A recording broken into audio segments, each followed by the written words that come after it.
Hey guys, Trainer DC here, coming at you with another video. Just like with the leaks for Pokemon Legends ZA, just when you think nothing more could leak out there, it turns out we're just getting started with the leaks, because so much has leaked for Pokemon Legends ZA, and it seems like the same thing is now happening for Generation 10. We recently discussed on this channel that the Generation 10 region has leaked, along with some other details regarding the game. Card above to that video if you haven't seen it yet, but towards the end of that video, I kind of alluded to the fact that there was some rumblings on the internet as to what's happening regarding the gimmick for Generation 10. There was nothing concrete at the time that I could report on publicly, but it seems like since that video was recorded, we've actually begun to get more details regarding the Generation 10 gimmick, and today in this video I want to go over everything we know for it. So this comes from Cowman and Moot respectively. First, we're going to take a look at this tweet from Cowman here, seeing, well, the Gen 10 mechanic has allegedly leaked. It has to do with praying, and some special Pokemon are benefited even more from this mechanic. Keep in mind this could all be false, but it's feeling more and more that it's true. So yeah, it seems like the Generation 10 gimmick is going to have to do with praying to gods. This is something we touched on a little bit in the last video regarding Generation 10. Greek mythology serves as the perfect inspiration for brand new legendary Pokemon in Generation 10, and it seems like that's exactly what they're doing, at least according to this leak. And again, take this all with a grain of salt because nothing is confirmed here, but it seems like, from what I can tell, we are going to be praying to these godlike Pokemon that are most likely going to be based on Greek mythology, and essentially praying to these godlike Pokemon is going to bestow upon us special abilities. From what I understand, and we'll get into this a little bit more with Moot, it seems like this is kind of going to be very similar to Mega Evolution in that we're going to kind of transform our Pokemon, get them more powerful. Maybe they'll get some other enhancements as well, because we're preying upon the Pokemon gods that are going to be introduced in this game, and essentially they're going to bestow upon us certain powers, and that's essentially what this gimmick is going to be. Speaking of Moot, if we move on to them here, they have a lot of tweets that have been coming out, and as of the recording this video, I'm going to go through everything that has been tweeted thus far regarding the gimmick for Generation 10. First of all, we have here that there are 8 internally proposed apostles so far. This is not the actual term they will be called, just the name I came up with. Misters O and I, presumably Omori, and I think his name is Iwado, stated that there were an additional 24 being considered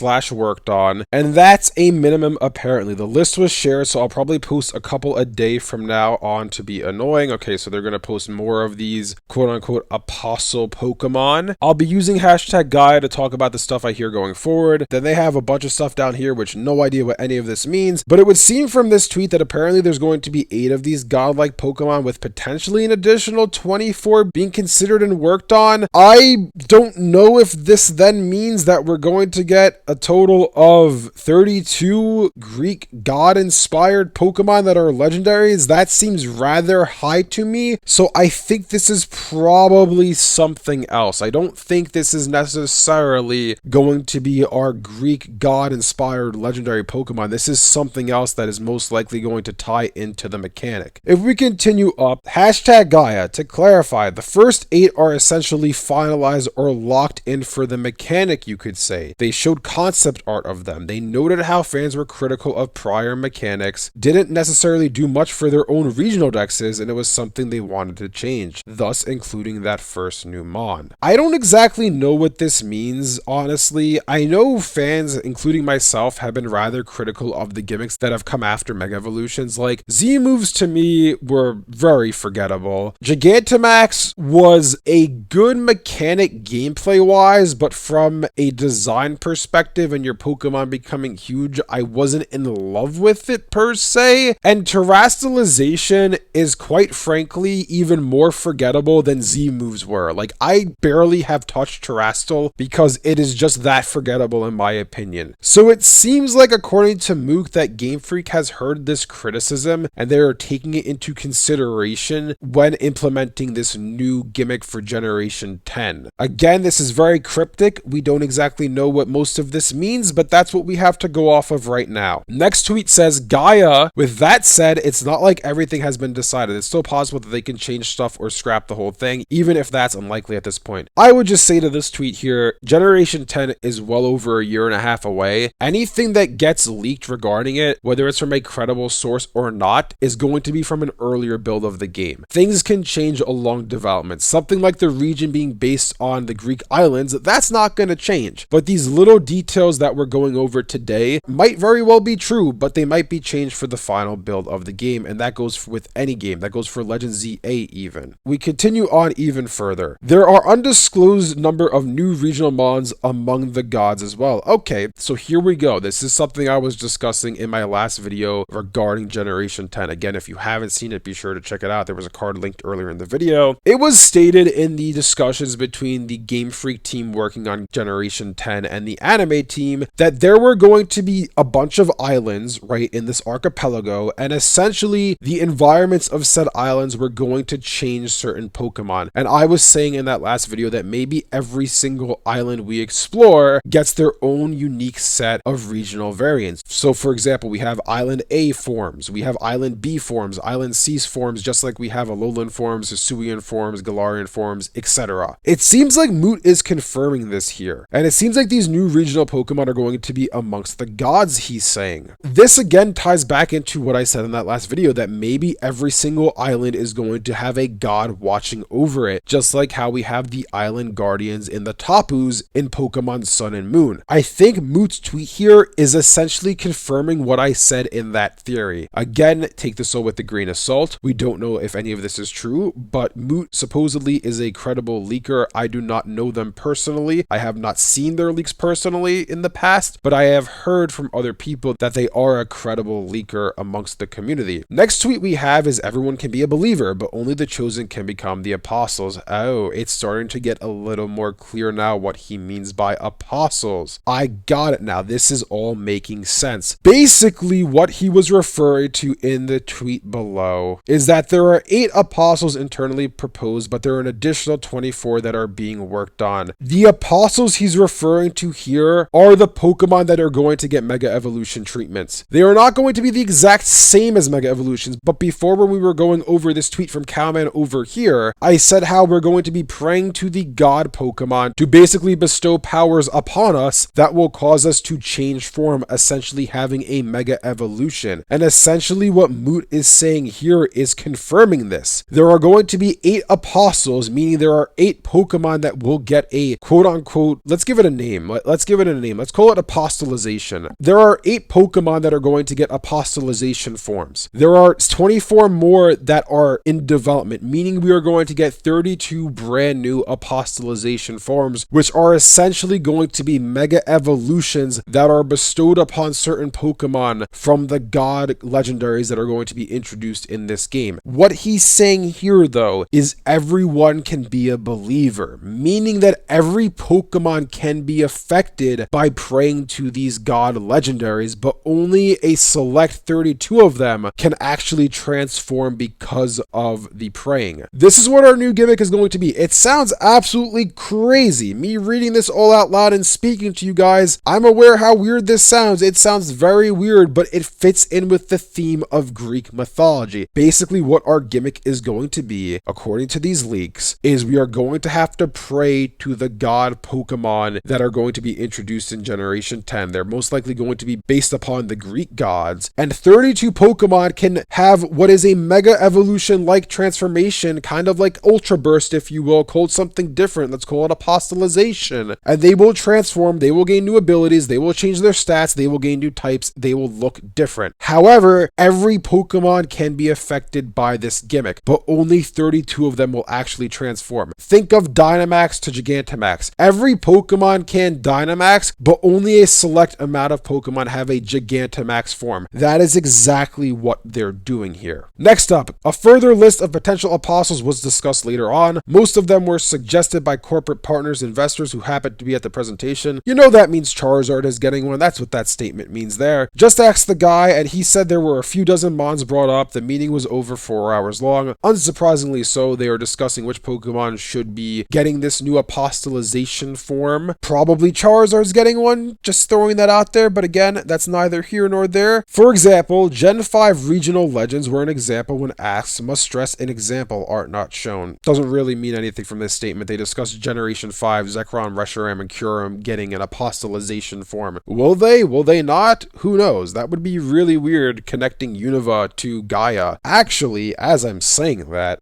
would be pretty crazy. What if in Generation 10, the reason why we didn't get black and white remakes this year, or this generation I should say, and we're getting Pokemon Legends ZA instead of Generation 5 remakes, is because the Generation 5 legendaries somehow tie into this new Greek region in Gaia? What if Generation 10 and Generation 5 actually connect in some way lore-wise, and after we get these Generation 10 games next year, maybe we get the DLC in 2027 for Gaia, then in 2028 we get a brand new game in Unova, introducing even more apostilization forms. What if that happens? This sounds really crazy, and this is all coming together as we're going further and further into this leak. That seems to be it for Moot for now. As you can see, at the time of me recording this video, this was posted 44 minutes ago. I'm presuming there's probably going to be more information that's going to get posted as I'm editing this video, so stay tuned on the channel. We will go over whatever leaks. Overall, how do I feel about this gimmick here? It's weird. Obviously, we're going off of leaks, but to me, it sounds like they're just trying to do Mega Evolution again, but they're doing it in a different manner. Like, instead of us getting Mega Stones that we find throughout the region that were created by the ultimate weapon, we're going to be basically preying upon godlike Pokemon to bestow powers on us to transform our Pokemon to Mega Evolve them, but this time it's called apostilization instead. That's not the real name. We don't know what it is yet, obviously. I'm not necessarily opposed to this idea, but one thing that I kind of find rather stupid with the Pokemon Company and Game Freak is they kind of keep doing iterations of Mega Evolutions, but they just don't want to call them Mega Evolutions. Like, for example, Ultra Necrozma is called the Ultra Burst mechanic. It is literally a Mega Evolution. You have to give it a held item to Ultra Burst. You have to give Megas a Mega Stone to Mega Evolve. They do the transformation in battle. There's a little animation that happens where they change form, they change appearance. Ultra Necrozma is effectively a Mega Evolution, but they just don't want to call it that. To me, that's what the Generation 10 gimmick, this apostilization, seems like to me. It's rather weird to me that they just don't make more new Mega Evolutions if they're going to go down this route, because essentially you're just making more Megas without calling them Megas. I mean, Gigantamax forms are kind of the same thing. They're Pokemon that change forms. They look different now. It's essentially like a Mega Evolution, but it's called a Gigantamax form instead. I just don't understand really the logic behind them not wanting to continue Megas. Like, I don't have a problem, and maybe I'll make a full video discussing this later because this video is getting long enough as it is already. I don't have a problem with them having a new gimmick every generation because I think that's kind of fun. I think it's fun to look forward to what's the new mechanic they're going to introduce into the Pokemon franchise. But what I do have a problem with is them abandoning the prior gimmicks every time a new generation comes around. And I feel like, you know, if you're just trying to do more Megas but call them something else, just do more Megas instead. Why do we have to call them something else? Of course, we don't have the full picture yet. This is all from leaks. Apparently, every Pokemon can be affected from the godlike powers of these legendaries, but only some will actually undergo the apostilization transformation. But again, it just sounds like more Megas to me. And if that's the case, why not just do more Megas? Maybe there's more to this and it's really cool how it ties into the lore of the region and whatnot. But again, that remains to be seen because all we can go off of right now is the leaks that we have in front of us. Anyways, let me know in the comment section below what you guys think about all of this. What do you guys think about the leak we have for the gimmick for Generation 10? What do you think of the apostilization mechanic? The fact we're going to be praying to these god legendaries that are probably going to be based on Greek mythology, and they are going to bestow powers onto us that are going to cause us to transform and essentially Mega Evolve. Do you like the idea? Do you hate it? Do you wish we just got more Megas instead? Let me know down below. If you guys enjoyed this video, be sure to leave a like and subscribe to see more content like this from Trainer DC. Thanks for watching, and I'll see you guys next time.